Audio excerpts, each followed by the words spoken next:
Hello বন্ধুরা, আমি সুস্মিতা চলে এসেছি আরেকটি নতুন ভিডিও নিয়ে তোমাদের কাছে। এই তো সেদিনের কথা, হঠাৎ করে বড়মশাই এসে বলছে বিকেলবেলা যখন ফ্রি আছি চলো তাহলে কোথাও ঘুরে আসি। তাই চটজলদি রেডি হয়ে বেরিয়ে পড়লাম। আর কোথায় যাব ভাবছি, আর ভাবলাম বাড়ির পাশে যখন জয় সেতুই আছে সেখানটাই যাওয়া যাক। তো সেখানেই বেরিয়ে পড়লাম, আর যেতে যেতে তোমাদের সাথে এই ভিডিওটাও শেয়ার করে নিলাম। আমি জানি তোমরা হয়তো অনেকেই এসে ঘুরে গেছো এই সেতুতে, সবার কেমন লাগলো অবশ্যই জানিও। আমি তো যতবারই যাই আমার বেশ ভালোই লাগে।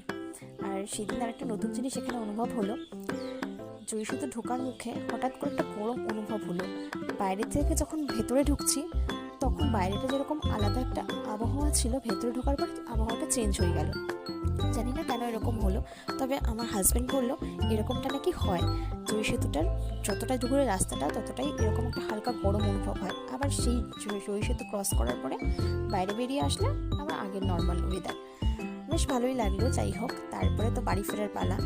এবার সেখান থেকে নামার পরে দেখলাম একটা নতুন দোকান খুলেছে, যেটার নাম কলকাতা মিষ্টান্ন ভাণ্ডার। নতুনই খুলেছে, এর আগে আমি অবশ্য দেখিনি, আজকেই দেখলাম। বেশ ভালোই লাগলো মিষ্টিগুলো খেতে, খুব টেস্টি ছিল। তোমরাও এসে ট্রাই করতে পারো এখানকার মিষ্টিগুলো। আমি যেহেতু বেশি মিষ্টি খেতে পারি না, তাই ওই ছানার জিলাপি আর ক্ষীরের একটা সন্দেশ নিয়েছিলাম, দারুণ টেস্টি ছিল। ছানার জিলাপিটা মুখে দিতেই যেন একদম গলে গেল, খুব টেস্টি খেতে। তোমরা এসে একবার ট্রাই করে নিতে পারো। যাই হোক, এরকম ছোটো ছোটো ভিডিও তোমাদের সাথে শেয়ার করতে পারি আমার বেশ ভালোই লাগে। এই ছোট্ট ছোট্ট স্মৃতিগুলোই কিন্তু মেমোরি হয়ে থাকে। যাই হোক, কেমন লাগলো ভিডিওটি অবশ্যই জানিও। ততক্ষণ টাটা।